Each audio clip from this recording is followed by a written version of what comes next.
Welcome to the last breakfast. Please enjoy the video. In this video, I will explain how to use a school laminator. First, let's get started with the basics. Begin by locating the power switch, often found on the side or back of the machine, and turn it on.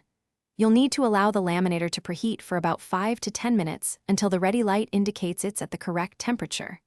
Also, double-check that the temperature setting matches your laminating pouch thickness, commonly 3 or 5 mil, for optimal results. Next, let's prepare your documents for lamination. Carefully place your document inside a laminating pouch, making sure to leave a small, even margin around all 4 edges. If your paper is slightly too large, trim any excess to ensure a perfect fit within the pouch. This step is crucial for a smooth finish.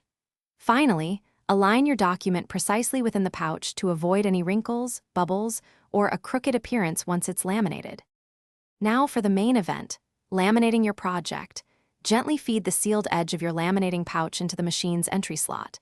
Look for arrows or guides to ensure you're using the correct opening. It's important to guide the pouch straight through the machine, preventing it from skewing or getting caught on the rollers. Once it fully emerges from the exit tray, carefully collect your newly laminated item. Remember, it might still be warm to the touch. Finally, let's talk about finishing touches and machine care.